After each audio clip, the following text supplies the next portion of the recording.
Hallelujah. Jesus.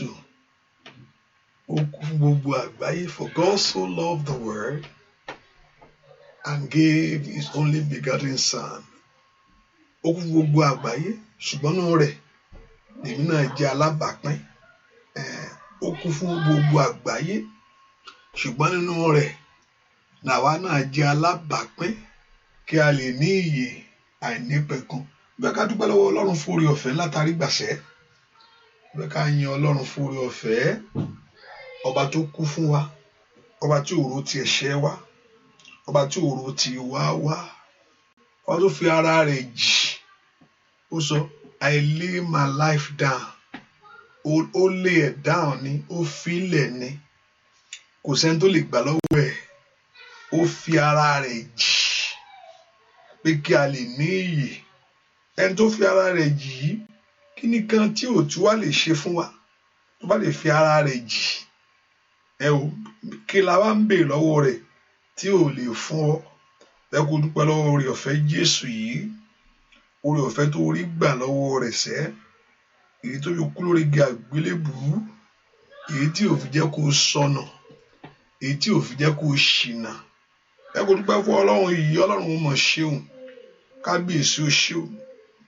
alágbára gíga ó ṣe ọba tó pọ̀ nípa tágbára mo yọ̀ ọ́ fún oore ọ̀fẹ́ ńlá èyí tó fún mi fún agbára ńlá èyí tó fi kó mi yọ fọwọ́ àánú ńlá èyí tó fún ayé mi lórí ọmọ ńkọ́ lórí aya ńkọ́ lórí ẹbí ńkọ́ ọba tó jẹ́ agbára fún wa ọba tó jẹ́ bí ìsádi ibi ògo dúpẹ́ lọ́wọ́ Ọlọ́run yìí kábíyèsí mo fi gbogbo ògo fún ọ gbogbo ọlá ayé mi mo fún ọ lónìí fún iṣẹ́ rẹ lórí ayé mi dúpẹ́ ọba tó fún ọ láǹfààní orí ọ̀fẹ́ ọba tó gbọ́ ọ tilétilé ọba tó gbọ́ ọ tẹbitara ọba tó gbọ́ ọ tọmọtọmọ ọba tó òjò ṣìnà ọba tó òjò rà ọba tó òjẹ káyé gbé ọ jẹ óyá ọba tó òjẹ kó dẹran náà pọ́ọ̀tù óyá dúpẹ́ lọ́wọ́ Jésù sẹ́ dúpẹ́ lọ́wọ́ rẹ̀ sẹ́ Ọlọ́run tó pọ̀ nípa àti agbára mo yàn ọ́ Jésù mo gbé ọ ga fún oore ọ̀fẹ́ èyí tó fún mi èyí tó fi kú fún mi lórí àgbélébùú kémi lè yè ọba tó san gbèsè rẹ gbọ́ àdúà lórúkọ Jésù Kristi Olúwa wa Ọlọ́run tọ́lọ́run ṣeré the Lord is a righteous judge Ọlọ́run olódodo ni he has to judge sin Ọlọ́run he has to judge sin a good judge will not let you go kì í ṣe judge ó láti di òfin mú and God is a good judge ohun tí Ọlọ́run ṣe the judge he judged the sin of mankind upon Jesus could let go anyhow God did not let go anyhow no he put the punishment of sin upon Jesus kò sọ pé okay anybody kó máa lọ bẹ́ẹ̀ no Christ paid that price of that judgment ó sọ fún ọ ní níjọ́ tẹ́ bá ti jẹ kínní kúkú lẹ ó kú so kò sí nǹkan tó change ẹ̀ out of it ó ti sọ fún ọ pé tó bá ti jẹ wọn ó kú ni ó sọ bẹ́ẹ̀ pé ẹnjọ́ bá ti jẹ kínní yìí o níjọ́ bá ti gbẹnu lé kínní ẹ kú lóòótọ́ wọ́n sì kú lóòótọ́ ó fún ọ ní ìdájọ́ yẹn ṣùgbọ́n ká lè rí iyè somebody has to pay the price he will not let go a good judge will not let go he has to punish the sin so he put the punishment of Jesus Christ on the cross of Calvary Jésù okay máa san gbèsè yẹn fún wọn máa san gbèsè tó sọ yẹn máa san fún wọn so he paid the price for you on the cross of Calvary ó san gbèsè Ọlọ́run put that punishment he put it on Christ okay mo sọ pé okay ẹnìkan mo sọ pé ẹni tó bá ti ṣe àkú okay nothing change nothing okay I will replace them so he paid the price so the wrath of Christ was upon Christ he judged him and immediately when God see that sin he cannot look at Christ anymore kò lè wò ó kí lélẹ́yìí ìgbà tó gbé ẹ̀ṣẹ̀ rù Ọlọ́run ò lè wò ó my father why thou forsaking me Ọlọ́run mi because the sin of man is upon Jesus hallelujah so you have the liberty to walk in his freedom today àwa ní òmìnira nù rẹ̀ sẹ́ òmìnira yẹn ló fún ìwọ pé n tó bá gba Jésù ìgbọ́ ètò san gbèsè yìí fún ọ ó ní bó tilẹ̀ kú á wáyé. Sórí ọ̀fẹ́ yẹn ló dájú fún ọ. Ó kú fún aráyé, ó sì kú fún èmi náà. Dúpẹ́ fún orí ọ̀fẹ́ tó fún ọ. Ọba tí òjò sọnù, ọba tí ò jẹ́ kí ìgbàlà bọ́ sọnù lọ́wọ́ rẹ̀. Ọba tí òjò ṣìnà, ọba tí òjò ṣìnà. Orí ọ̀fẹ́ ni, orí ọ̀fẹ́ gbà ní o láti mọ Jésù yìí. Orí ọ̀fẹ́ yìí ló fún ọ láti sátọ̀ wá. Ó bá dúpẹ́ fún ẹni tó san gbèsè fún ọ. Ọba tó san gbèsè rẹ, ó san lórí igi àgbélébùú, ó san. Olúwa san gbèsè ẹ fún mi. Dúpẹ́ lọ́wọ́ Ọlọ́run yìí. Ẹ kò fi ọpẹ́ fún sẹ́. Ọba tó san gbèsè rẹ, ọba tó dá ọ láre, ọba tó dá mi láre, ọba tó ní kí n máa lọ, ọba tó ní kí n máa lọ, tó dá mi láre. Dúpẹ́ fún ìdáláre rẹ lórí ayé rẹ. Ẹ kò dúpẹ́ fún ìdáláre rẹ lórí ọmọ rẹ gbogbo. Ó yá ń bolo wà sẹ́. Dúpẹ́ lọ́wọ́ Ọlọ́run yìí. Jésù ṣe o, Jésù ṣe o, Jésù ṣe o, Jésù ṣe o, Jésù ṣe o, Jésù ṣe o, Jésù ṣe o. Gbọ́ àdúà lórúkọ Jésù Kristi. Olúwa wa kò lè. Ẹni tó bá fẹ́ san fúnra rẹ̀ ó lè san. Ṣùgbọ́n orí ọ̀fẹ́ yìí tó bá gbà á bẹ̀ ẹ́. Ṣùgbọ́n ẹni tó bá fẹ́ san, Ọlọ́run ní kó má gbà wọn. Ọlọ́run sẹ́ kí Ọlọ́run á gì pẹ̀lú èèyàn. It's just a time. Wọ́n tó ẹni tó wá tù fẹ́ san, ó sì lè san. Pé mi gba ohun tí Jésù san fún mi o. Màá san fúnra mi ni. It's okay. The judgment is waiting. Don't worry. But when you accept it, you have the free gift of God. Pé mo fẹ́ san, Ọlọ́run ní kí èèyàn má san. Èèyàn bá ti lè san fúnra rẹ̀. It's okay. He has made a way. Ó fẹ́ mi.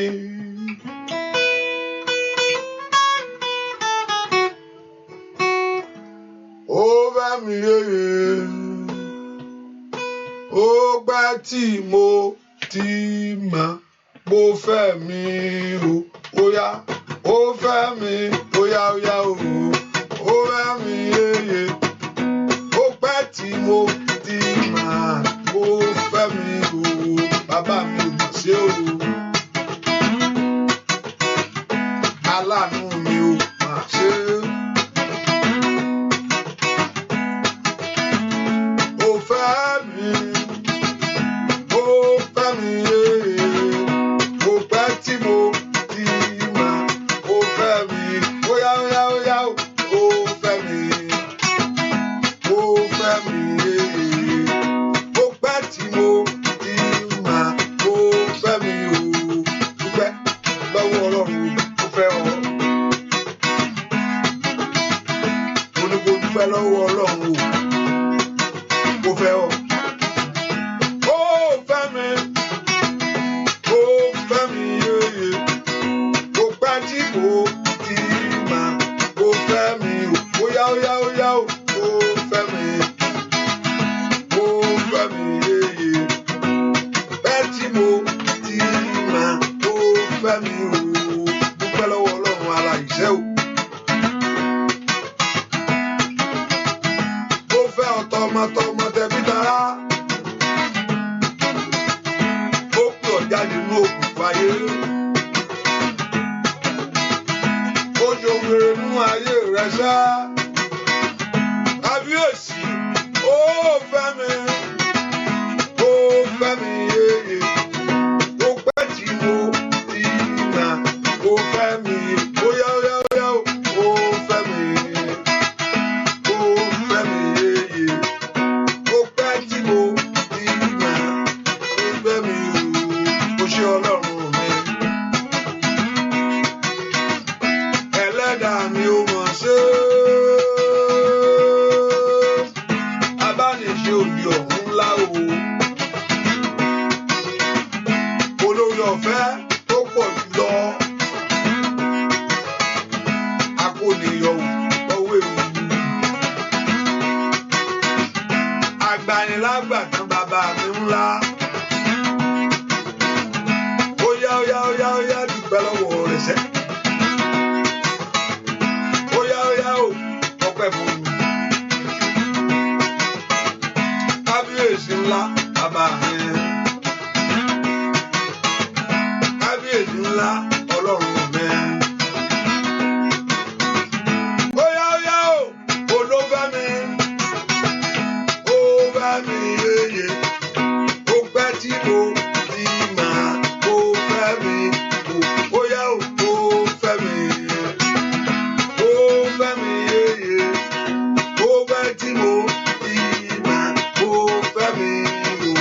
kábíyèsí o ṣé o. Alágbára gíga bàbá mi àgbà ńlá. Abániṣe òde ọ̀run ńlá o. Óyáyáyá Olódùmarè ńlá mi. Kábíyèsí Ọlọ́run mi.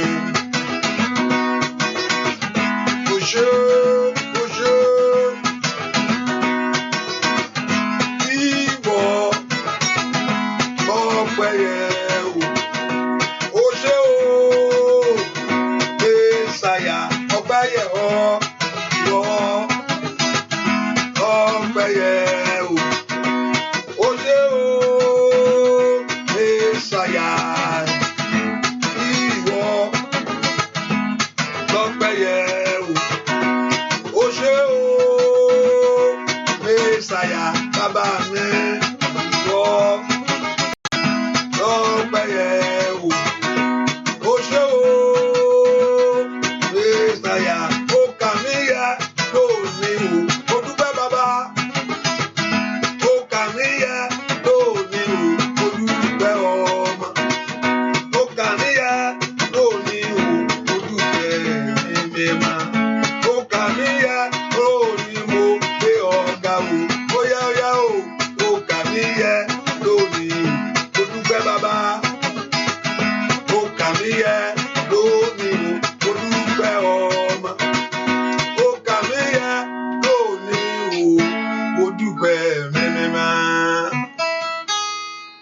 Ó kà mí yẹ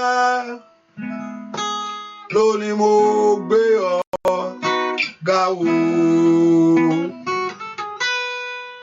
Ẹnìkan olórúkọ àlèmọ́ dáadáa à ń pe Jésù ní Mèsáyà bí kí ni ń jẹ́ Mèsáyà? Hallelujah, hallelujah. Ẹ bá mi táìpù ẹ̀ kíákíá. Kí ni ń jẹ́ Mèsáyà? Kí tá a fi ń pe Jésù ní Mèsáyà?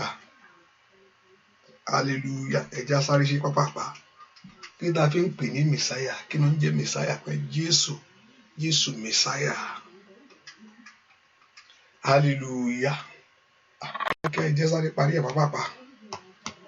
Kí tá a fi ń pe Jésù ní Mèsáyà? Kí ni ń jẹ́ Mèsáyà? Hallelujah. We call Jesus Messiah, right? Okay, why we call Jesus Messiah? Kí la fi ń pe Jésù Messiah?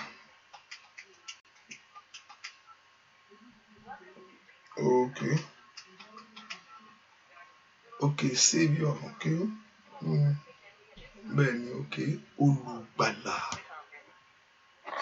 So, like Jésù á gbà ọ́ lónìí. Olùgbàlà, Messiah, olùgbàlà, olùgbàlà. So ó tó gbà ọ́. So Jésù ó tó gbà ọ́. And olùgbàlà nínú Bíbélì, olùgbàlà tó bá jẹ́ Muslim bẹ́ẹ̀, olùgbàlà nínú Kùránù náà, Jésù olùgbàlà náà pé Messiah yẹ olùgbàlà ni. So tó gbà yàn. Ó so tó sátọ̀, ó tó sátọ̀ bá. So bó ṣe wá lónìí, ó tó gbọ́. Bó ṣe wá bá lónìí, ó tó gbọ́. He can save you. Guarantee. Ó tó bẹ́ẹ̀, ó sì mọ gbogbo. Jésù, he demonstrates being God, the attribute of God. Ọ̀pọ̀lọpọ̀ a máa ro ìrònú ẹ̀, thinking, a mọ̀ ń tán rò. Ó mọ̀ ń tán rò. A sọ ń tẹ́ni ẹ̀ rò fún. Ó sọ fún arákùnrin, mo ti rí ẹ̀ láti gbà tó wà lábẹ́ igi ẹ̀, mo ti rí ẹ̀ náà. Pé come and see the Saviour. Ó dẹ̀ sọ fún pé mò ń wò ẹ́ lọ́ọ̀kan. Hallelujah. Ṣé kò ń ṣe olùgbàlà? Ó níbi tí méjì bá wà. Àwọn tó ń gbàdúrà tó lè sọ pé òun á wà bẹ́ẹ̀. Àìmọye prayer line, àìmọye orí òkè, á dẹ̀ wà bẹ́ẹ̀ at the same time. Ó dẹ̀ ń gbọ́ gbogbo nǹkan tó ń sọ. Wà níbi kò ń ṣe Ọlọ́run. Bẹ́ẹ̀ ni ó ń gbọ́ gbogbo ibi, ó ní ibikíbi tẹ́ bá wà, èmi á wà níbẹ̀. Tó bá fẹ́ mọ̀ lónìí, I don't want many people should put him to test today.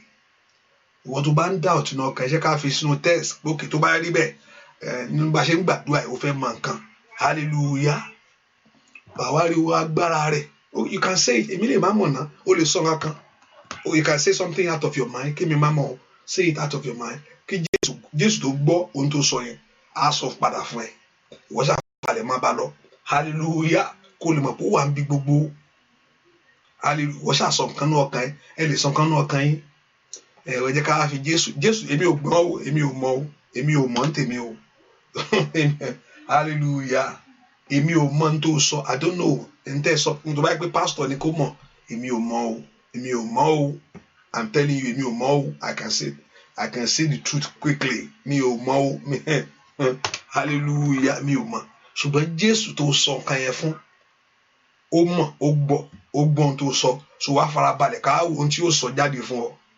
hallelujah praise the Lord ṣe àgbà bẹ́ẹ̀ àbí ok ṣe àgbà bẹ́ẹ̀ ṣe gbogbo àgbà bẹ́ẹ̀ ok ẹ sọ nǹkan kan ibi tẹ́ wà yẹn ohunkóhun tẹ́ bá sọ ẹ dákẹ́ ẹ sọ nǹkan ok lémi èmi ò mọ̀ ṣùgbọ́n ohun tó sọ jáde yẹn Jésù kó lè mọ̀ pé olùgbàlà ní ó wà níbi tó ohun tó sọ yẹn ó gbọ́ Jésù tó gbóhùn gbogbo nínú àdúrà yìí jẹ́ kí ohun tí ẹnìkankan sọ ó yá fọ ohun ẹ̀ jáde padà wọ́n lè mọ̀ pé ìwọ ni Ọlọ́run a sọ pé gbogbo ògo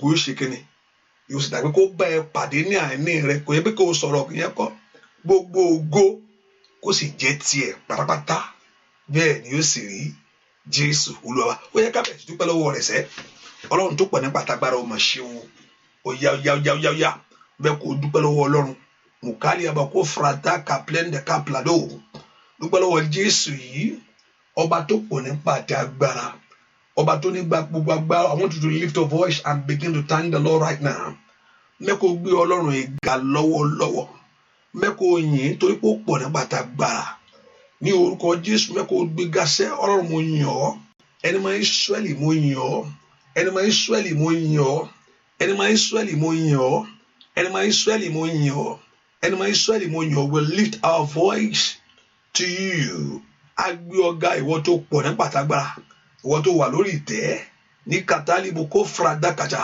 ìwọ ọ̀rọ̀ gbénú ọmọ ènìyàn fọhùn the word of God ọ̀rọ̀ Ọlọ́run bí ló pé ní àtètèkọ́ṣe ni ọ̀rọ̀ wà ó ní àtètèkọ́ṣe ni ọ̀rọ̀ wà ọ̀rọ̀ sì wà pẹ̀lú Ọlọ́run is with God is with God ní àtètèkọ́ṣe ni ọ̀rọ̀ wà ọ̀rọ̀ yẹn ó wà pẹ̀lú Ọlọ́run is with God and Ọlọ́run gangan ni that very word himself ọ̀rọ̀ náà sì di ènìyàn ọ̀rọ̀ yẹn di ènìyàn and live among men ó gbé láàrin àwọn èèyàn ọ̀rọ̀ yẹn ó wá di èèyàn yíká ó gbé àwọ̀ èèyàn wọ̀ ká dúpẹ́ fún Ọlọ́run ọ̀rọ̀ gbénú ọmọ ènìyàn fọhùn ọba tó rí gbogbo ọkàn gbogbo ọba tó rí gbogbo ọ̀rọ̀ gbogbo ká dúpẹ́ lọ́wọ́ Jésù yìí ó ṣe ó sọ ní ọ̀rọ̀ rẹ̀ oníbi tí méjì mẹ́ta bá wà oní bẹ́ẹ̀ ìwọ wà níbẹ̀ pẹ̀lú adéwẹ́pọ̀ wà níbí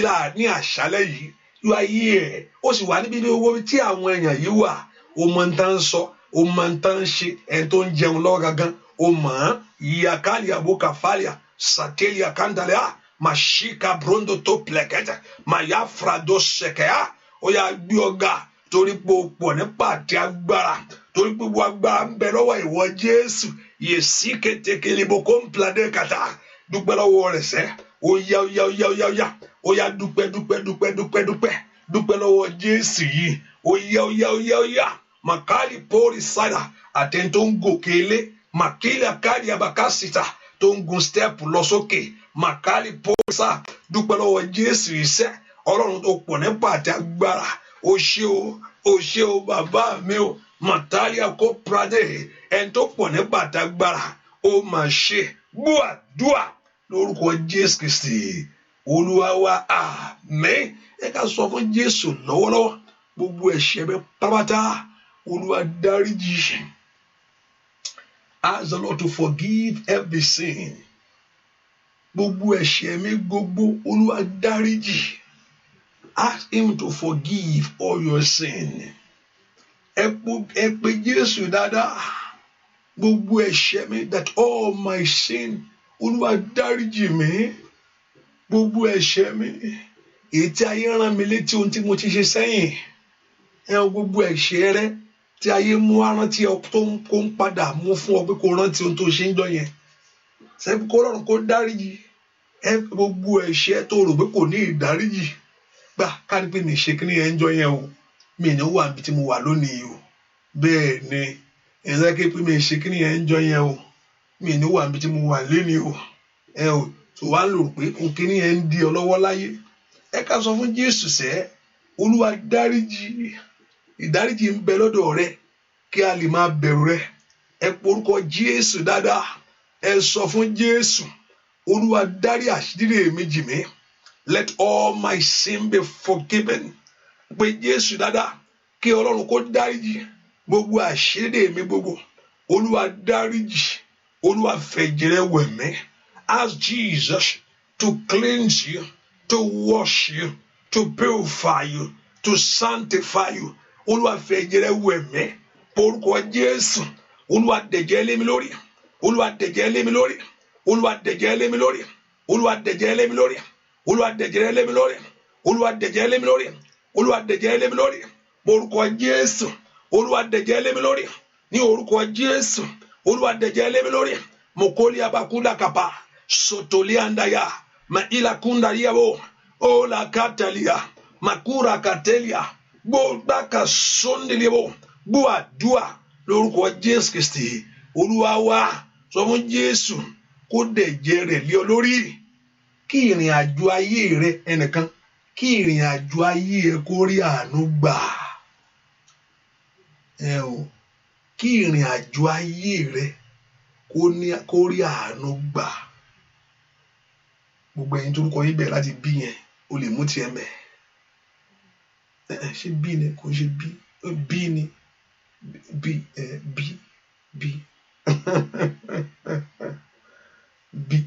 bí ṣùgbọ́n bí yẹn tún nìkan mi, ó ní kí ìrìn àjò ayé rẹ kó rí àánú gbà, Olúwa jẹ́ kí ìrìn àjò ayé mi rí àánú gbà,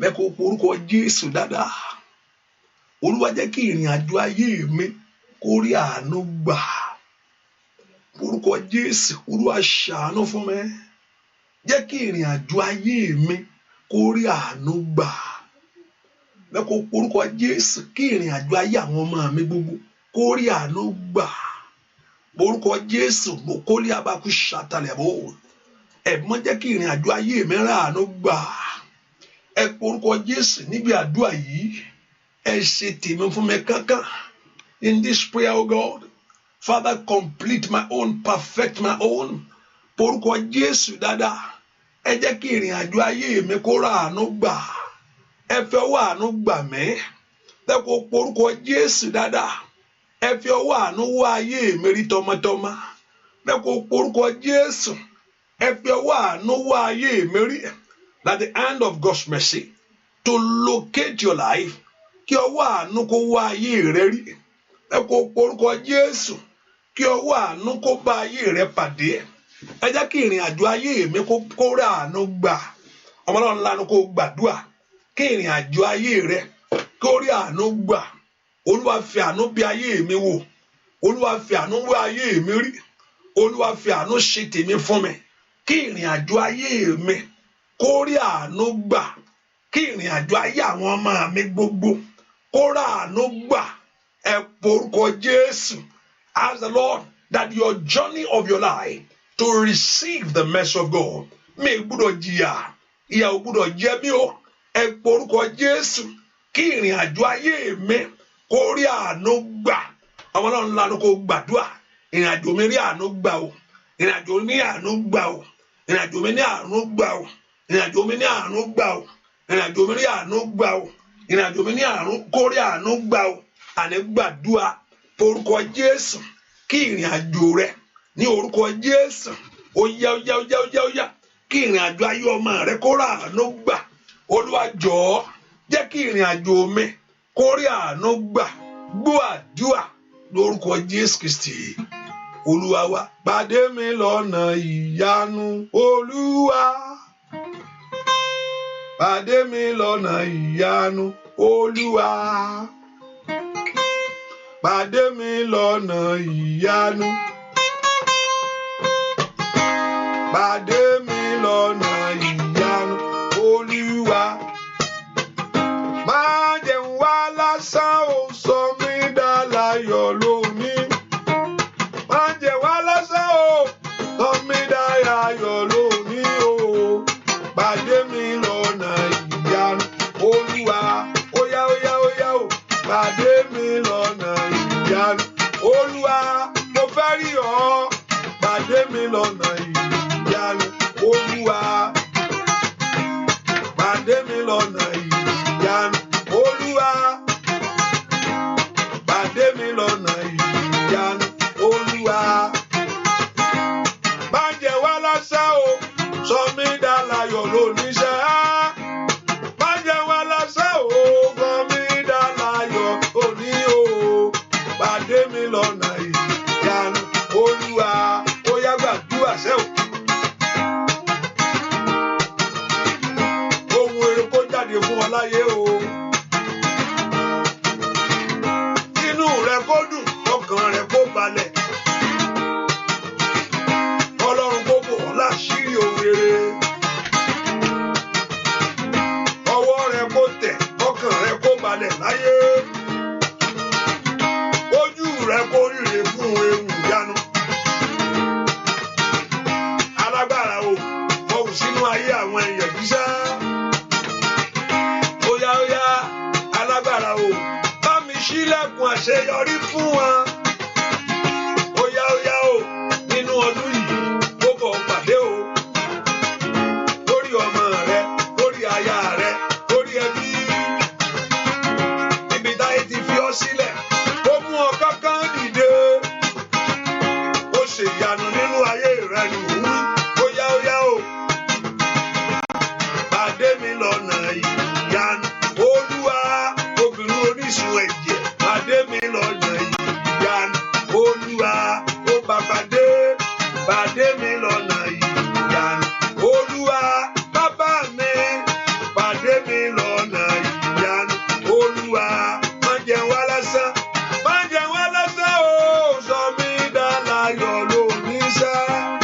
Má jẹ́ wá lásán o, sọ mí dá láyọ̀ lónìí o.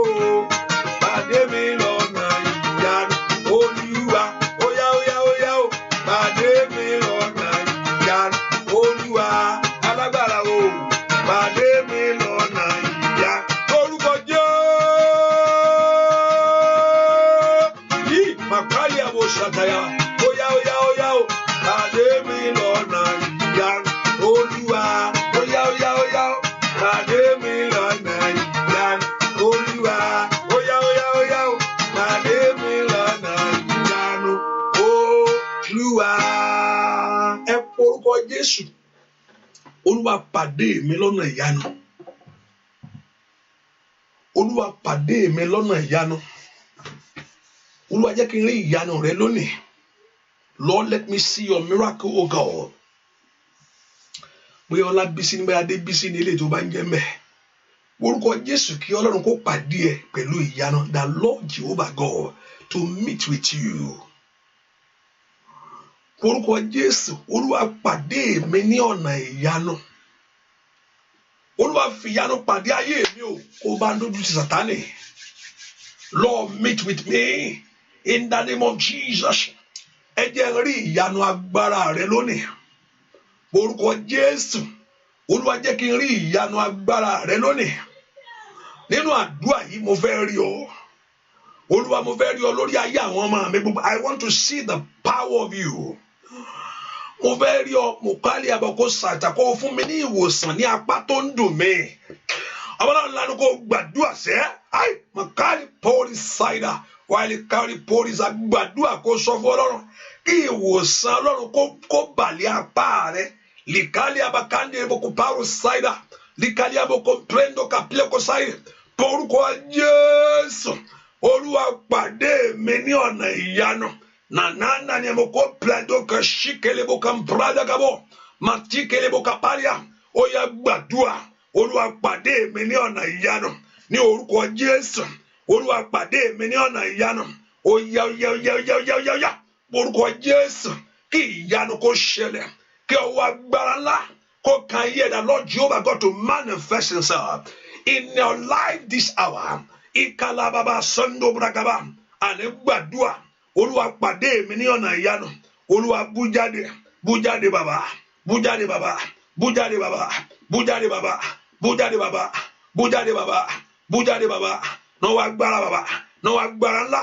Gbọ́ àdúrà lórúkọ Jésù Kristi Olúwa wa. Àní orúkọ Jésù.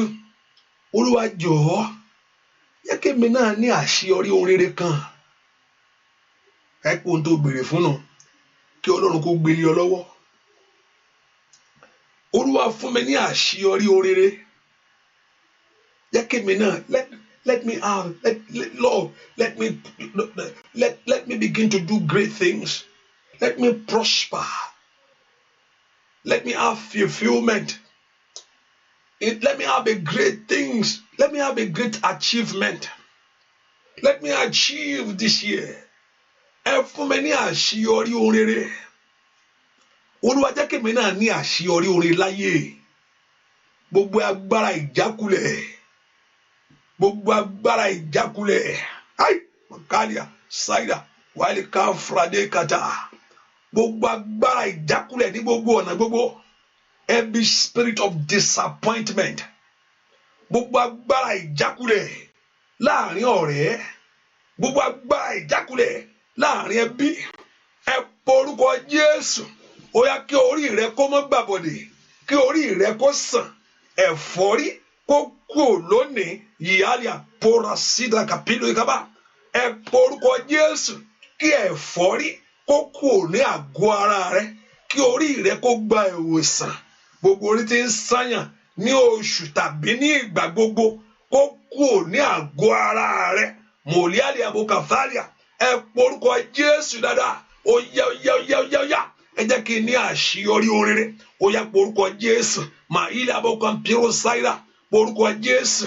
Ẹ jẹ́ kí n ní àṣeyọrí ohun rere. Ní orúkọ Jésù. Ní orúkọ Jésù. Ẹ jẹ́ kí n ní àṣeyọrí ohun rere. Ní orúkọ Jésù. Ẹ jẹ́ kí n ní àṣeyọrí ohun rere. Àní gbàdúrà Jésù. Jẹ́ ní àṣeyọrí ohun rere.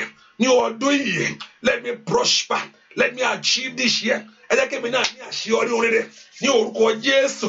Ẹ jẹ́ kí n ní àṣeyọrí ohun rere. Àní gbàdúrà. Ẹ jẹ́ kí ọmọ mi kó ní àṣeyọrí ohun rere. Ẹ jẹ́ àwọn ọmọ mi gbogbo ká ní àṣeyọrí ohun rere. Ó yá sọ fún Jésù lọ́wọ́. Ó yá gbàdúrà sí ẹ. Ẹ jẹ́ kí ayé mi kó ní àṣeyọrí ohun rere. Ẹ jẹ́ kí ìrìn àjò mi ẹ jẹ́ kó ní àṣeyọrí ohun rere. Àní porúkọ Jésù. Ẹ jẹ́ ní àṣeyọrí ohun rere. Ó yá ó yá ó yá ó yá. Àní gbàdúrà gbàdúrà lórúkọ Jésù Kristi Olúwa wa. Gbàdúrà lórúkọ ẹ̀yin tẹ́ wà lórílẹ̀-èdè láyé àkókò ayọ̀ mi. Mo lérò pé ń gbọ́ mi dáadáa. Ẹ̀yin tẹ́ wà lórí àkókò ayọ̀ mi. Àkókò ayọ̀ mi sí. Mo lérò pé ń gbọ́ mi. Lórí àkókò ayọ̀ mi ni o. Hallelujah. I wish you can communicate with me back. I don't know. Hallelujah. Okay. Hallelujah. Mo lérò pé ń gbọ́ mi. Ẹ̀yin tẹ́ wà lórí àkókò ayọ̀ mi yàn ká fún ara. Àkókò ayọ̀ mi fún ara. Okay. Hallelujah. Àní orúkọ Jésù. Olúwa fi orin lé mi lọ́wọ́ ní ọdún yìí.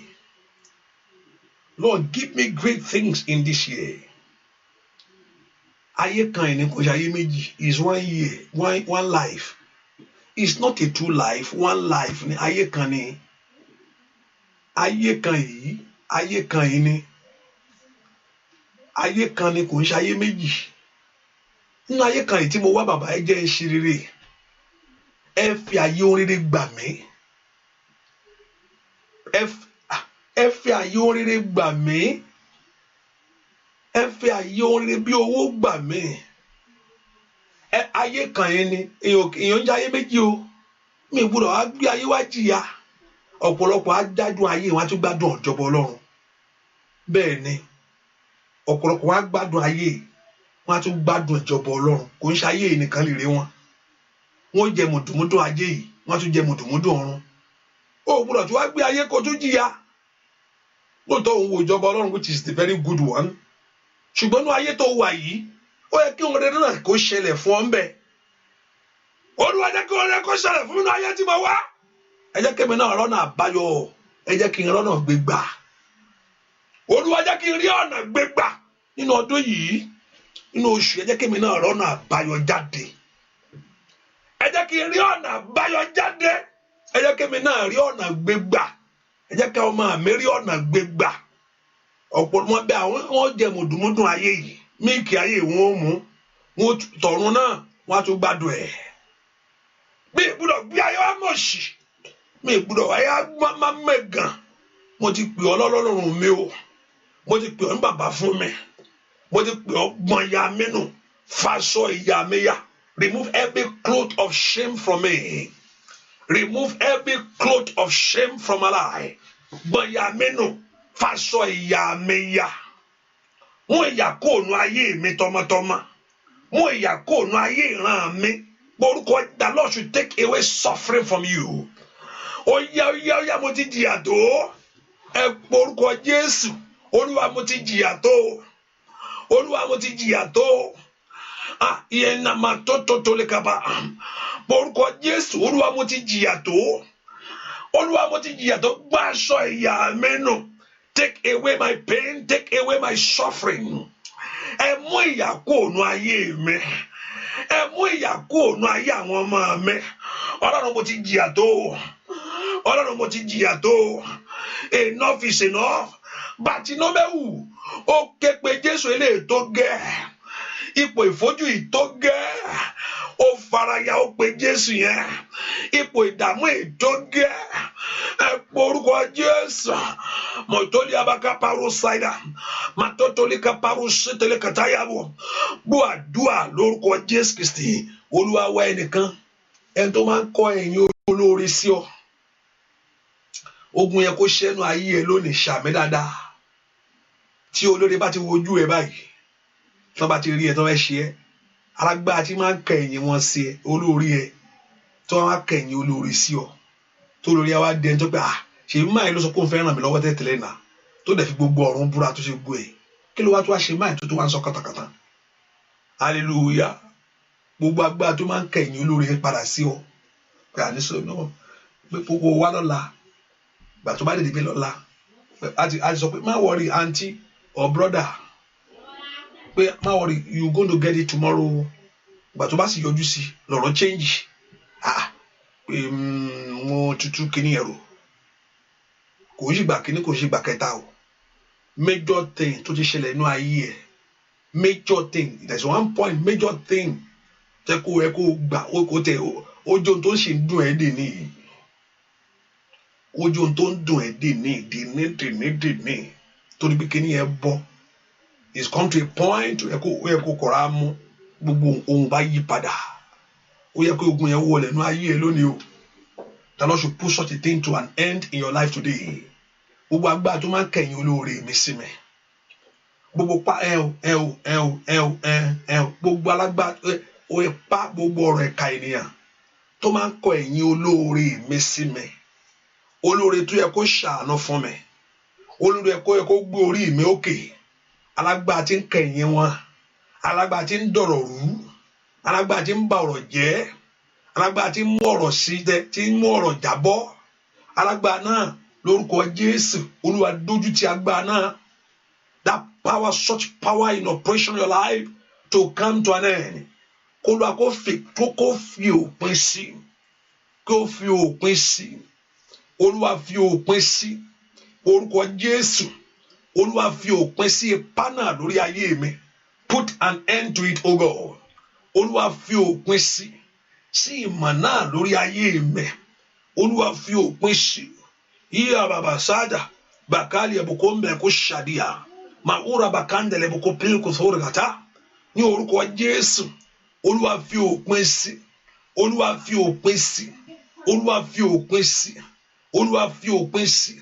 Olúwa fi òpin sí. Olúwa fi òpin sí. Olúwa fi òpin sí. Olúwa fi òpin sí. Olúwa fi òpin sí. Olúwa fi òpin sí. Olúwa fi òpin sí. Olúwa fi òpin sí. Olúwa fi òpin sí. Olúwa fi òpin sí, Olúwa fi òpin sí, bàbá fi òpin sí, ẹ má fi òpin sí ní orúkọ Jésù. Alágbára tí ń kẹ̀yìn ojú orí mi sí mi, alágbára tí ń kẹ̀yìn olórí mi sí mi, the one that is turning your helpers away, the power that is turning your helpers away, alágbára tí ń kẹ̀yìn olórí mi sí mi, ibi tó yẹ kó ti bọ́ sí, alágbára tí ń kẹ̀yìn rẹ̀ ní orúkọ ohun tó yẹ kí n ti rí gbà, alágbára tí ń bàjẹ́ gbogbo ohun náà ní orúkọ Jésù. Olúwa sọdásán gbọ́ àdúrà lórúkọ Jésù Kristi Olúwa wa, àmín.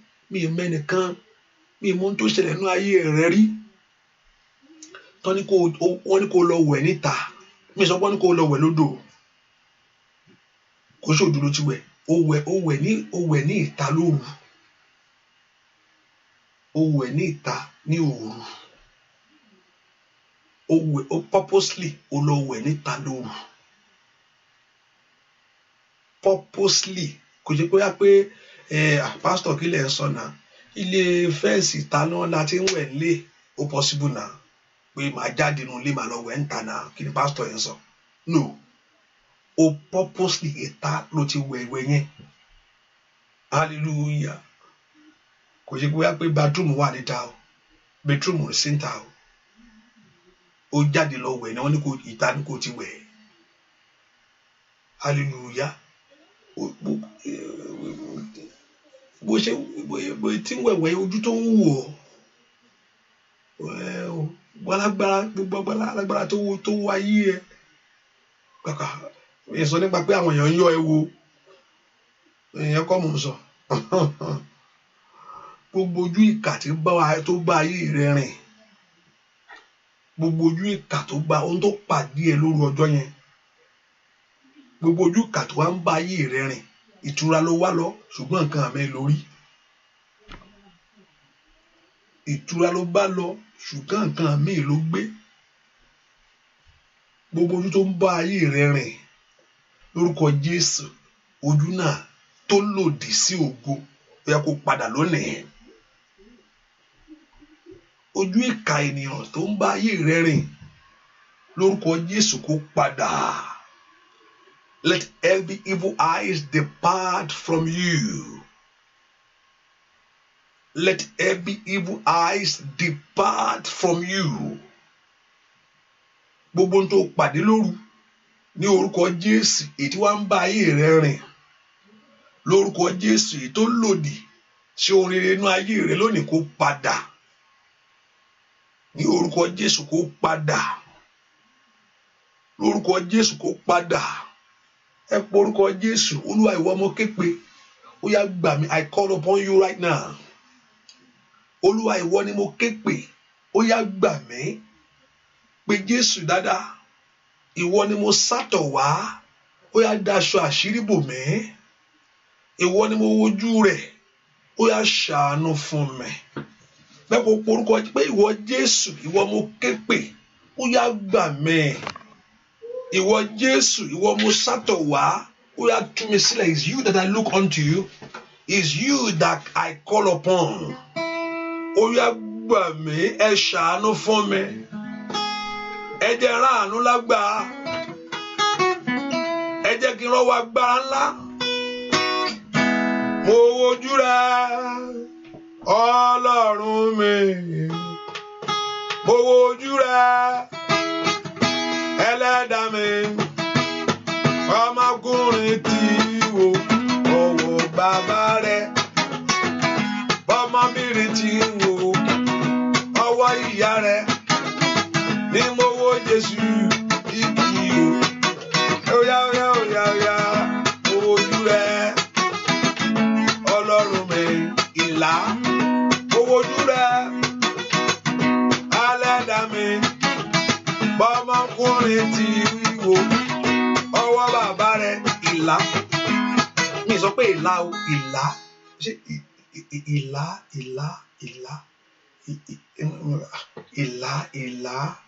ìsítì ìlà.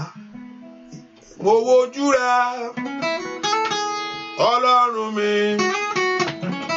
Mo wojú rẹ̀, Ẹlẹ́dàá mi. Ọmọ ọmọkùnrin tí wò ọ̀pọ̀ bàbá rẹ̀ ọwọ́ mẹ́rin tí wò ọwọ́ ìyá rẹ̀ o èmi wo Jésù títí òfin dá mi lọ óyá óyá o mo wojú rẹ̀ Ọlọ́run mi óyá óyá o mo wojú rẹ̀ Ẹlẹ́dàá mi ọmọkùnrin tí wò ọwọ́ bàbá rẹ̀ ọmọkùnrin tí wò ọwọ́ ìyá rẹ̀ èmi wo Jésù títí òfin dá mi lọ́lá ṣàánú ayé mi bàbá ṣàánú ilé mi bàbá óyá óyá o ṣàánú ọmọ mi gbogbo óyá káyé rẹ kóra àdúgbàṣẹ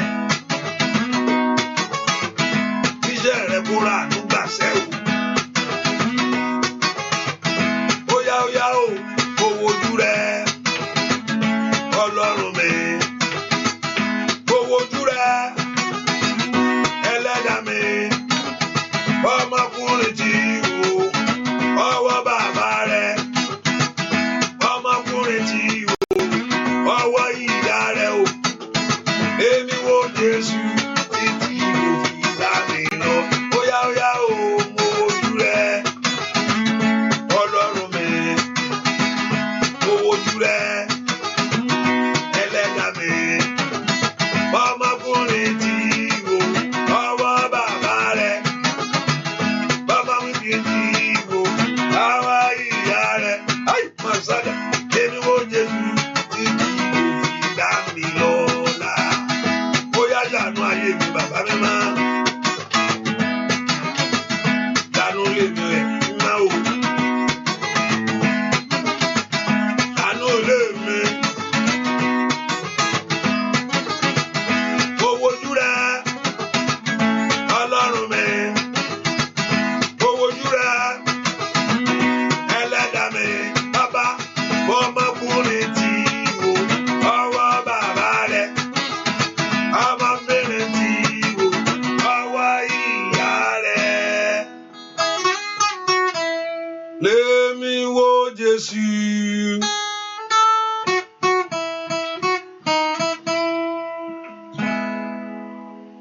Ẹnìkan gbàdúrà Olúwa tú mi sílẹ̀ ní ọwọ́ ohun ayé. Lord, deliver my life from the voice of man. Ìwọ ìyàwó, ìyálé, ìyàwó ni ìwọ, ìyálé wà, ìyàwó ni ìwọ, ìyálé wà, ìyálé ohun tó fọ̀ fún ọ, a clear voice. Wọn kò lè ṣẹlẹ̀ pásítọ̀, nọ́mà náà tó bá lọ fẹ́ yá ìyàwó tí wọ́n wá tó ló wá lé èèyàn, ó dọ̀ kí ìyàwó bàjá, ó dọ̀ kí ẹni tó wà lé bàjá dandan kó gbógun tì í. Bẹ́ẹ̀ ni ó sì kú orí ogun yàtọ̀ ogun pé ẹ ṣàfilẹ̀ sí tiẹ̀ kó máa ṣe tiẹ̀ kò fún wa lówó ọbẹ̀ kò fún wa lówó iṣu ìyẹn lè yàtọ̀ ìyẹn ogun kékeré nìyẹn ẹ̀yin ọkọ mi ogun oorun ẹ máa jà sórun ìyẹn kékeré sì nìyẹn ọ̀dọ̀ mi ní ọ̀dọ̀ ẹ kọ́ kékeré nìyẹn ṣùgbọ́n ìbínú èèyàn pé àníṣe máa níbí ò ní rí kankan bẹ́ẹ̀ máa ní ọ lára. And a clear voice, a clear statement to you. Ìwọ ni ìyàwó, ẹni ìyálé. A clear statement pé ìwọ ṣe àní bí tó wáyé wàá gbà. Kò jẹ́ pé ìwọ nìkan wá ń gbà kan. Kò jẹ́ pé ìwọ kan nìkan ló wá ń gbà. Àwọn ọmọ rẹ gan fojú winá. Àwọn ọmọ rẹ wọ́n fi ojú winá tó lágbára.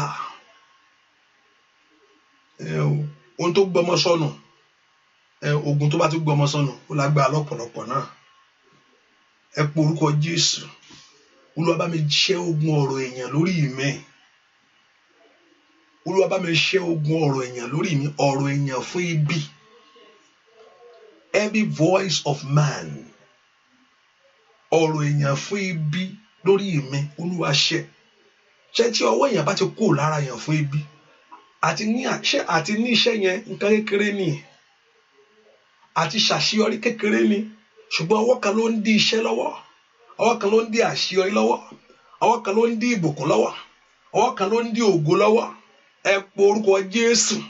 Ohun èèyàn lórí ayé mi o fún ibi, ohun èèyàn lórí ayé àwọn ọmọ mi fún ibi, èyí tí ò fẹ́ kí n ráyé gbé, gbogbo agbára tí ò fẹ́ kí n rí ayé ìgbé, gbogbo agbára tí ò fẹ́ kí n rí ayé ìgbé, gbogbo agbára tí ò fẹ́ kí n gbé ayé ní rọ̀rùn, gbogbo agbára tí ò fẹ́ kí àwọn ọmọ mi gbé ayé ní rọ̀rùn, gbogbo ipá tí ò fẹ́ kí n rí ayé káwọn ọmọ mi gbé ayé ní rọ̀rùn.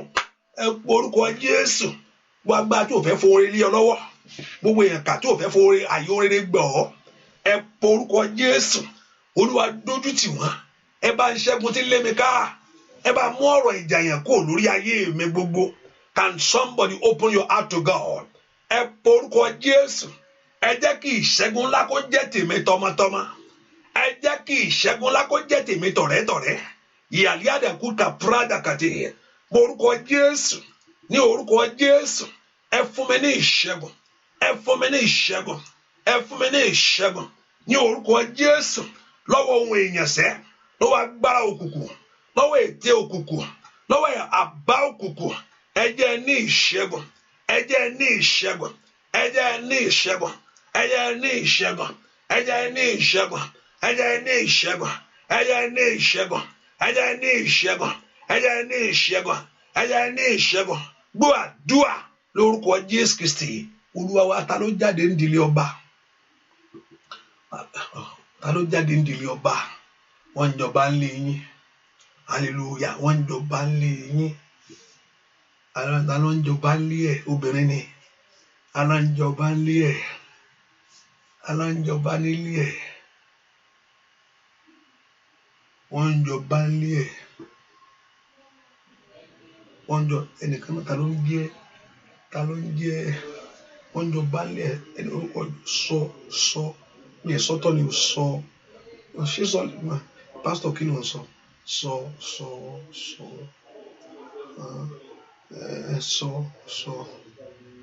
Sọ. Hallelujah. Hallelujah. Praise the Lord. Hallelujah. Hallelujah. Ẹ po orúkọ Jésù. Ẹ po orúkọ Jésù dáadáa. Ìyanu kó dìde fún mi. Ìyanu kó dìde fún mi kó gbà mí. Ìyanu kó dìde fún mi kó tú mi lẹ̀. Orúkọ Jésù. Ìyanu kó dìde fún ọ kó gbọ́. Ìyanu kó dìde kó tú ọ sílẹ̀. Ìyanu kó dìde fún ayé mi. Ìyanu kó dìde kó tú ọ sílẹ̀. Ìyanu kó dìde nínú ayé rẹ.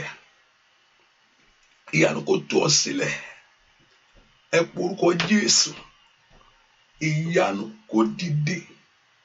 Ìyanu Ọlọ́run kó dìde fún ọ. Ìyanu Ọlọ́run kó tú ọ sílẹ̀. Ìyanu Ọlọ́run orúkọ Jésù kó dìde fún ọ. Ẹ po orúkọ Jésù.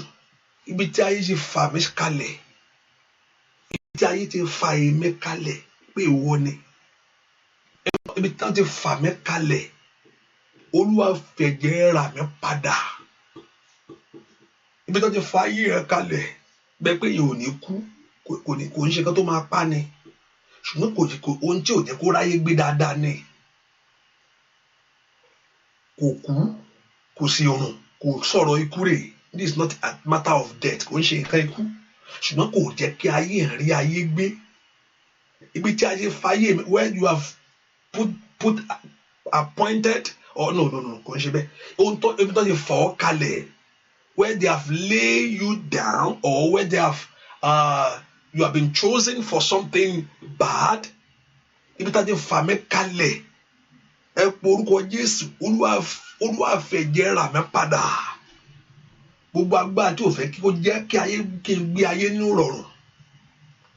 Lórúkọ Jésù, agbára náà kó bàjẹ́. Olúwa fẹ̀jẹ̀ rà mí padà. Olúwa fẹ̀jẹ̀ rà mí padà. Olúwa fẹ̀jẹ̀ rà mí padà.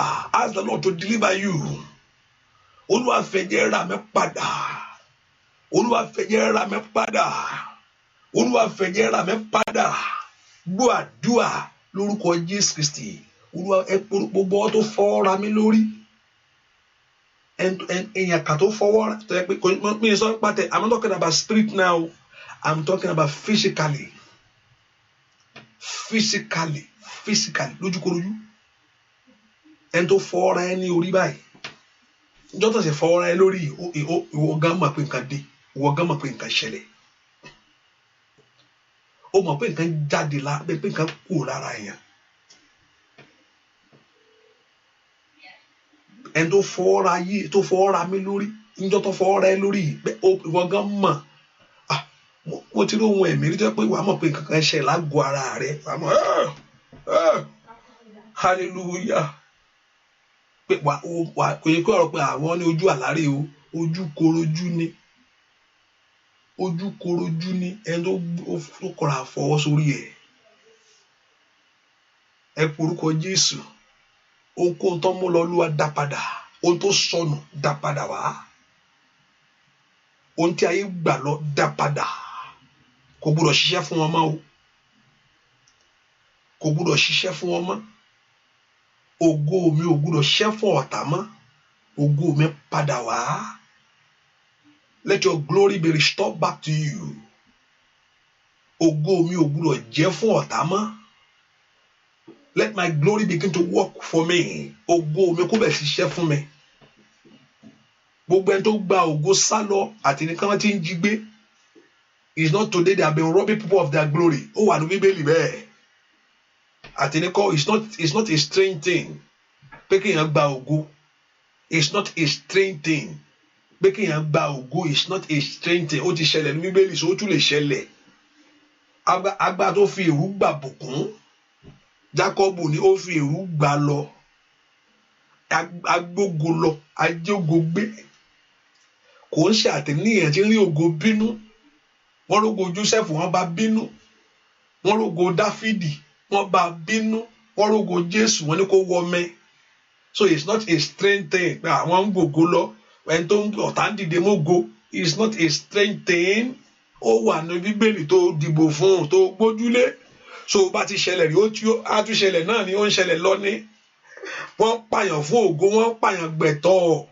Nábónì wọ́n gba ẹ̀tọ́ rẹ̀ lọ́ní.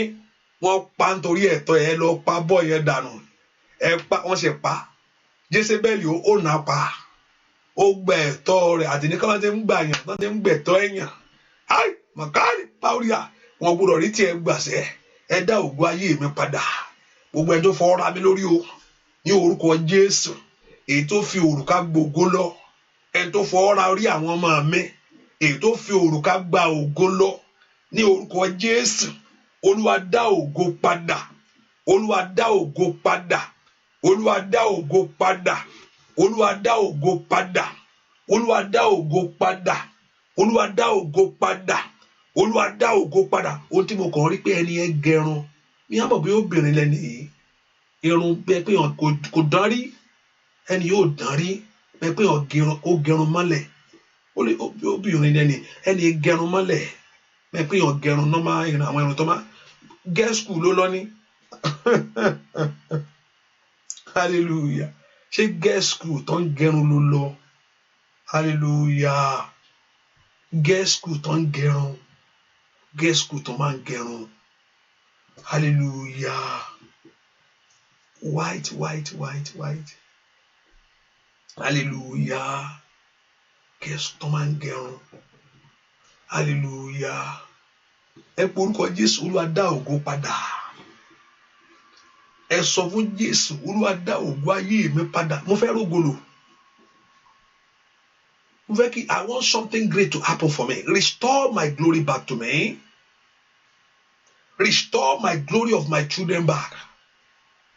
Ẹ porúkọ Jésù Olúwa dá ògo padà. Ẹ porúkọ Jésù dáadáa Olúwa dá ògo mi padà.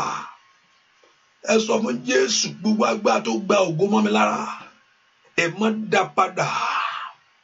Olúwa dá padà. Dá ògo padà fún mi. Ẹni mọ Ísírẹ́lì dá ògo padà. Jẹ́ n rógo mi lò àkókò ti tó. Jẹ́ n rógo mi lò àkókò ti tó. orúkọ Jésù. Olúwa dá ògo padà. Olúwa dá ògo padà. Olúwa dá ògo padà. Olúwa dá ògo padà. Olúwa dá ògo padà. Olúwa dá ògo padà. Olúwa dá ògo padà. Gbọ́ àdúrà lórúkọ Jésù Kristi. Olúwa wa, ta ni ìbejì tó tún bí ìbejì? Ta ni ìbejì tó tún bí ìbejì? Òun náà ìbejì ni. Ìbejì lòun, òun náà tún wá bí ìbejì. Ta ni ìbejì tó òun náà tún wá bí ìbejì? Ta ni ìbejì tó òun náà tún wá bí ìbejì? Ta ni ìbejì tó òun náà wá bí ìbejì? Ìbejì lẹ́ni yẹn, ìwọ náà wá bí ìbejì. Ìwọ náà bí ìbejì. Ta ni ìbejì tí ìwọ náà tún wá bí ìbejì? Mo gbàdúrà lórúkọ Jésù, ipá ọ̀tá kó sọnù lórí ayé rẹ gbogbo. Mo gbàdúrà ibikíbi tó bá wà, ipá ọ̀tá kó kù lórí ayé rẹ. Ọmọ rẹ kó ṣe iwájú rẹ, ohun tó tara rẹ jáde lórúkọ Jésù kó rí àánú gbà.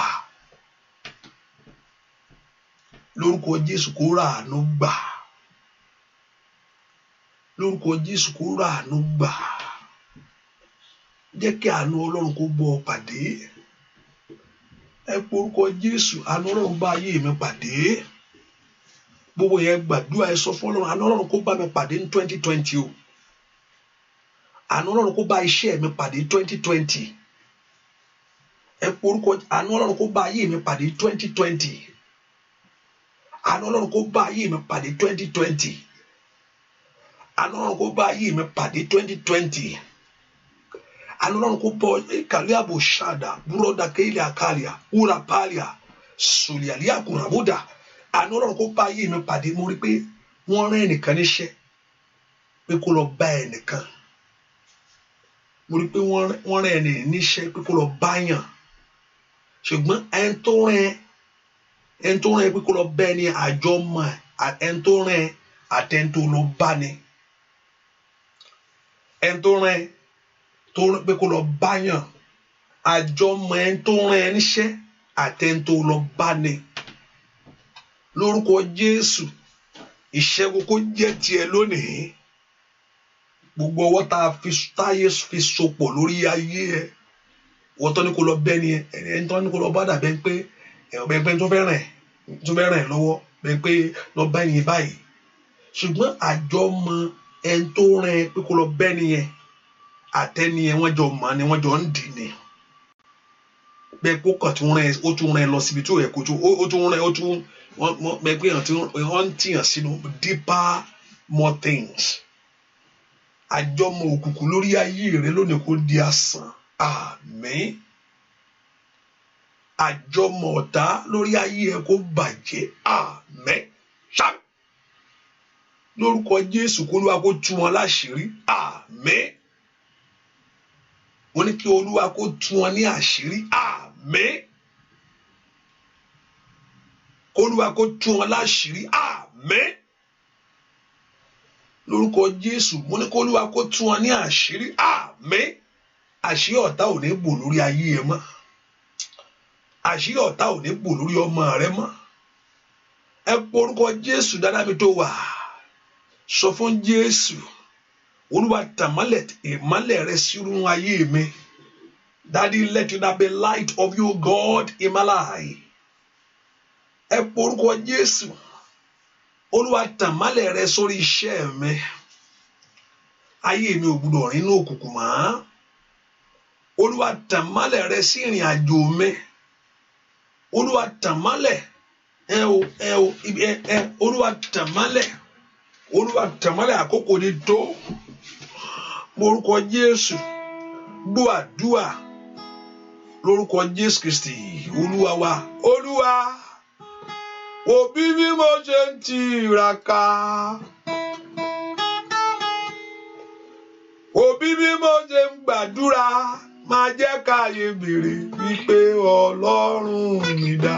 Óyá o, Olúwa, òbí bí mo ṣe ń tiraka, Olúwa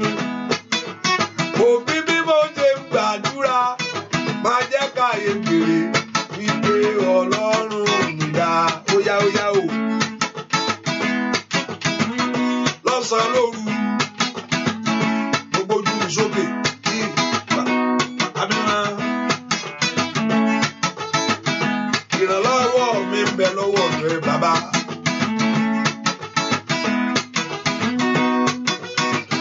Bàbá Olúwa òbí bí mo ṣe ń tiraka Ọlọ́run mi òbí bí mo ṣe ń gbàdúrà máa jẹ́ káyé mi ìgbé Ọlọ́run ìyá kò sáyọ̀ Olúwa òbí bí mo ṣe ń tiraka Ọlọ́run mi òbí bí mo ṣe ń gbàdúrà máa jẹ́ káyé mi ìgbé Ọlọ́run ìyá Ọlọ́run ṣàánú mi bàbá o Ọlọ́run ṣàánú ọmọ mi gbogbo lórí ilé rẹ ni lórí ẹbí rẹ kó ráàánú gbà ọ̀nà rẹ kó là fún rẹ láyé ìlàkàtàjàjàjà ó bẹ́ẹ̀ san gbèsè yẹn kíákíá yóò bẹ́ẹ̀ san lórúkọ Jésù yóò mú gbèsè ayé rẹ kúrò onígbèsè tó ń kanlẹ̀ kó ṣàánú rẹ sẹ́ ó yá o bàbá mi ó yá o alágbára gbèsè ọkọ̀ ó yá san Olódùmarè ní màkàlí àdàdàdàdà ní sètèlè gbogbo wa ìgbàndó tòtòlì àkàtì yá ó yá o alágbára o àánú ayé mi o ó yá Olódùmarè ńlá lórí ọmọ mi ṣá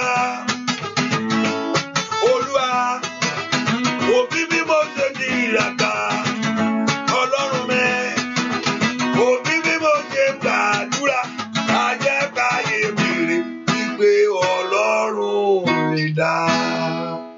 Ta ló wá láti Ifẹ̀? Ifẹ̀ ilé Ifẹ̀ ilé Ifẹ̀ ilé Ifẹ̀ ilé Ifẹ̀ ilé Ifẹ̀ ilé Ifẹ̀ ilé nawọ́ rẹ jáde. Ta ló wá láti Ifẹ̀? Pásítọ̀ àbí ọ̀rọ̀ Ifẹ̀ lẹ́ ń sọ. Olúwa ní kí n gbàdúrà pé kí ọwọ́ rẹ kó gba kíní yẹn kó dẹ̀ ṣàmì kíákíá. Ta ló wá láti Ifẹ̀? Bẹ́ẹ̀ lórúkọ Jésù ọwọ́ rẹ kó tẹ̀ àmín kò náwó jáde ní lórúkọ Jésù kó gbà á kó tẹ̀ ọ́ lọ́wọ́ lórúkọ Jésù kó tẹ̀ ọ́ lọ́wọ́ lórúkọ Jésù kó tẹ̀ ọ́ lọ́wọ́ lórúkọ Jésù kó tẹ̀ ọ́ lọ́wọ́ ọwọ́ rẹ kó gba ìbùkún yẹn ọwọ́ rẹ kó gba àṣeyọrí yẹn let your hand receive it quickly kó o rí gbà kó o rí mú kó o rí gbà kó o rí mú kó o rí gbà kó o rí mú orúkọ ẹ̀ look familiar lójú mi o kó o rí gbà kó o rí mú torí pé ó wà familiar mi ní dárúkọ ẹ̀ kó o rí gbà kó o rí mú kó o rí gbà kẹ́ẹ̀ráàánú gbà kẹ́ẹ̀ráàánú gbà gbọ́ àdúrà lórúkọ Jésù Kristi Olúwa wa ẹ sọ fún Jésù Jésù Jésù báyìí ní ìmí pàdé lónìí sọ fún Jésù ìwọ Jésù tó mọ gbogbo meet me at the point of my need ìwọ Jésù báyìí ní ìmí pàdé oní Jésù báyìí ní ìmí pàdé ọmọ lọ́run ṣẹ́gun fún mi oní Jésù báyìí ní ìmí pàdé sẹ́ ọmọ lọ́run ṣẹ́gun rẹ̀ ó yá o gbòǹgbò tó ń yọ mí lẹ́nu lórí ọmọ mi ọmọ lọ́run ṣẹ́gun rẹ̀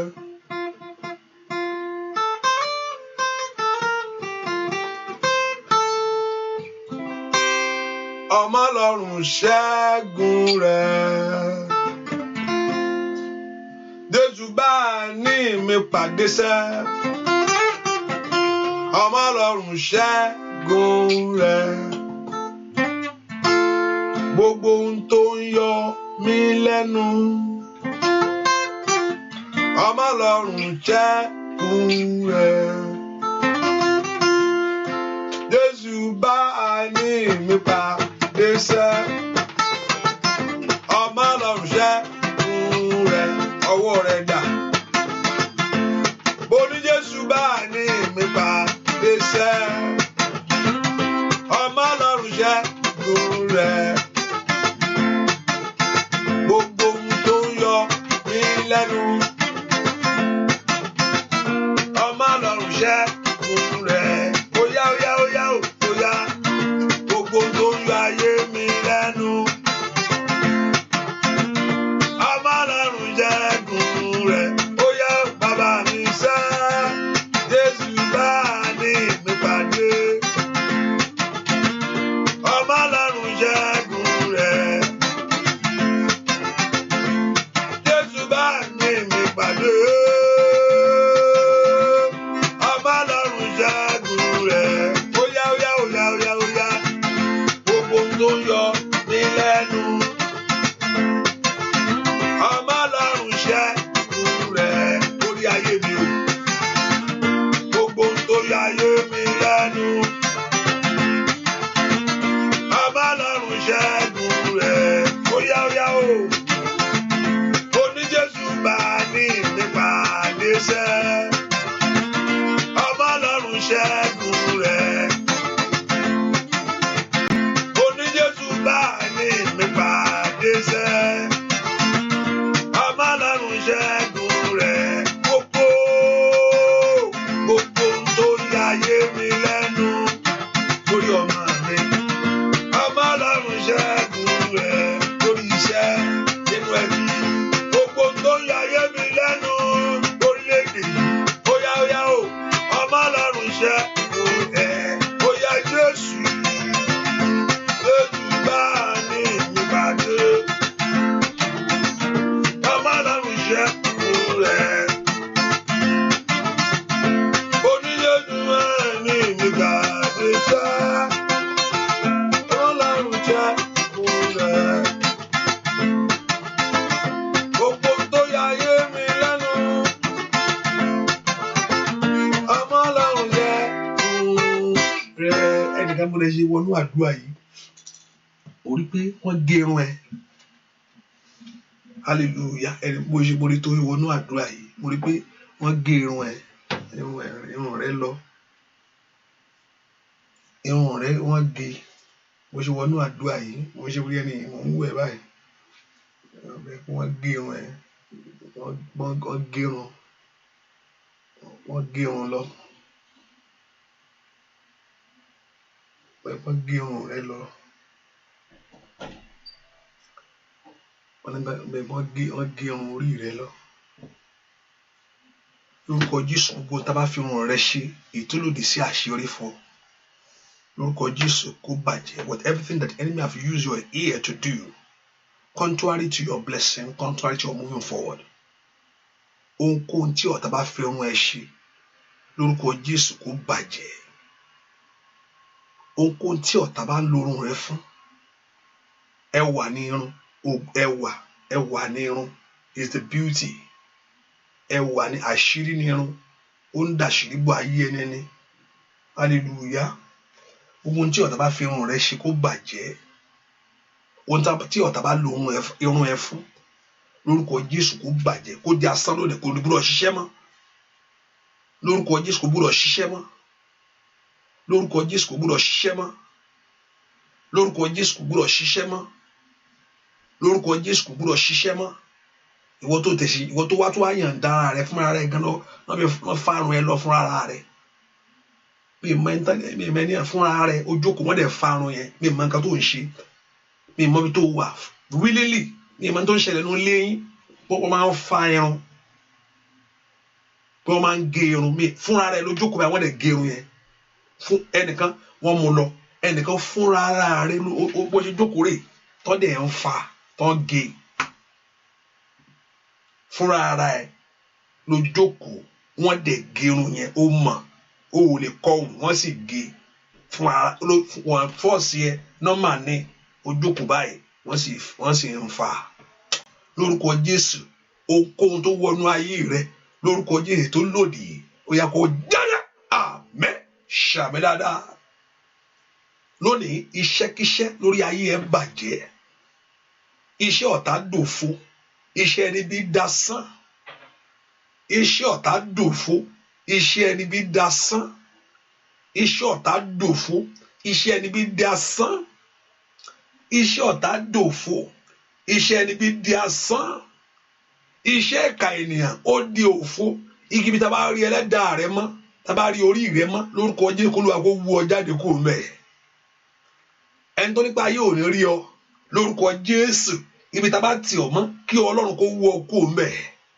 ó yá jáde fún rere jáde fún ohun ìyanu nínú ọdún yìí ni kó tó oṣù kẹta jáde fún rere ọ̀rọ̀ àṣẹ ni ní orúkọ Jésù before 3 months before the 3rd month in this year kó jáde fún rere kó jáde fún rere kó jáde fún rere kó jáde fún rere àánú Ọlọ́run lórúkọ Jésù kó tọ̀ ọ́ wá àánú Ọlọ́run kó rí gbà àánú Ọlọ́run kó tọ̀ ọ́ wá let the mercy of God locate you let the mercy of God find you ra àánú Ọlọ́run gbà kó Olúwa kó dá aṣọ àṣírí bò ọ́ àtùpà ayé rẹ ò ní kú àbẹ́là ayé rẹ ò ní kú àbẹ́là candle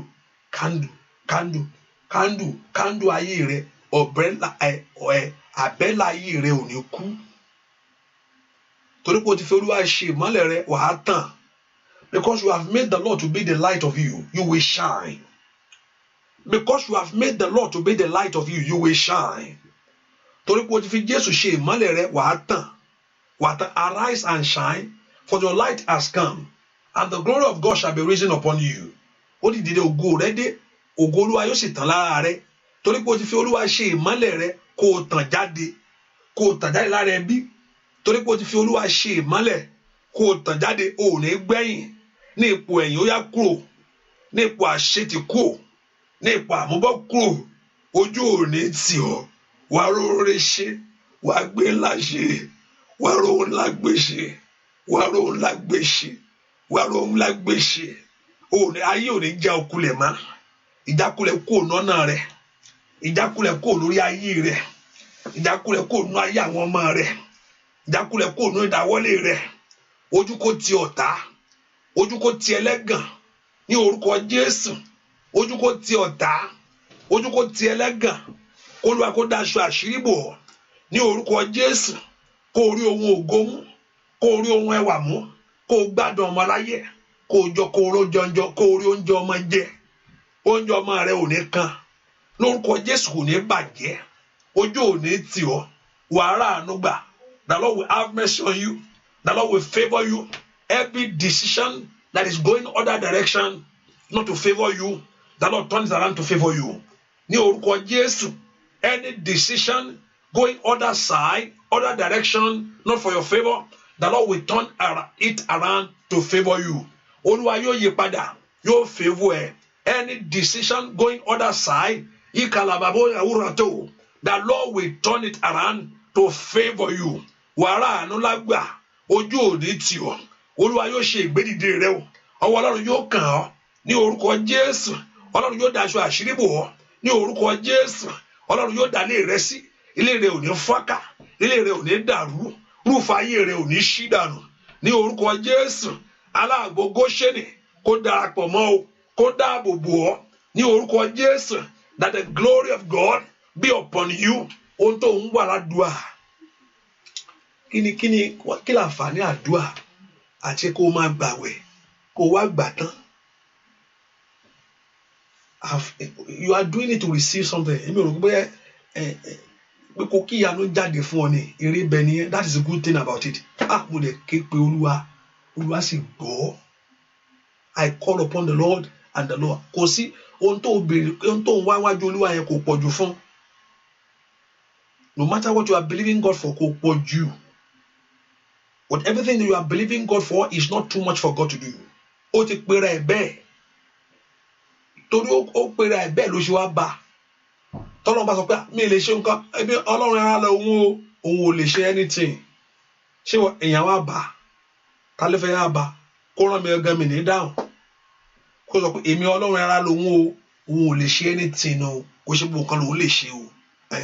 Tàbí èèyàn á pàdé nǹkan tí kò lè ṣe. Èèyàn lọ́wọ́ ẹ̀pẹ́ ọjà má jẹ́ ń dára dé torí kò lóhùn. Ṣùgbọ́n ohun tó pera rẹ̀ ni. Ó ní èmi ni Ọlọ́run ara, I'm God of all flesh. Is it anything too difficult for me to do? Name it, mention it. It's not hard.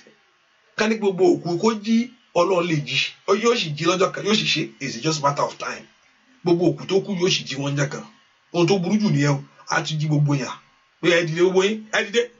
Lọ́wọ́ kan ni, wọ́n á sì dìde. Bẹ́ẹ̀ ni, ohun tó burú jù nù. Á gbé gbogbo anybody, á gbé everybody dìde. Bẹ́ẹ̀ ni, àti ẹni tẹ́já gbé jẹ. Ẹ̀ǹdẹ̀ tí mọ́tò lọ yóò dà ó yẹ gbogbo yẹn dìde. Wọ́n á dìde. Ẹni tó lágbára ni.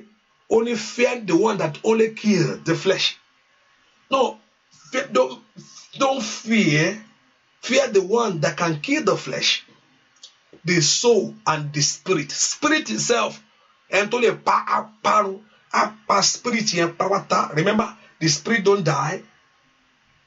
God can kill the spirit. I mean, our fear not exist. Not existent anymore. Amwenie kuro kò ní exist mọ́. Spirit yẹn gan kò ní exist mọ́. Only fear the one that can kill the spirit and the soul and the body. Don't fear the only one that can kill the body. But bẹ̀rù ẹni tó máa pa the spirit is á pa spirit yẹn run. Lẹ́yìn ìgbà tí ara bá tún kú á tún pa spirit yẹn dànù. Ọlọ́run ní jẹ́ bẹ́ẹ̀. Ó ní so kò sí nǹkan tí ò lè ṣe. Mo gbàdúrà bó ṣe pera rẹ̀ kó jẹ́nu ayé ẹ̀. Àmín. Sọ fún Ọlọ́run mi tó wà. Ọlọ́run bó ṣe pera rẹ̀ fún mi. Ṣe bẹ́ẹ̀ lórí ìwé ìgbélú mi. As you have declared yourself, do it concerning my papers. Mention those things to God. Mention those things to God. Ọlọ́run bó ṣe pera ẹ̀ fún mi. Concerning my papers, concerning ọmọ tí mo fẹ́ bí gbọ́wọ́ nínú ẹ̀. Ṣe pé jẹ́ bẹ́ẹ̀ fún mi. Ó pera ẹ̀ fún Sárà. Kò dojú tì í bó ṣe pera ẹ̀ lórí o. Ọlọ́run gẹ́gẹ́ bí ó ṣe pera rẹ̀. Olúwa ṣe bẹ́ẹ̀ fún mi ní ọdún yìí. Ó pera ẹ̀ lágbára. Ó pera ẹ̀ you have called yourself my healer. You have called yourself my deliverer. You have called yourself my place of refuge.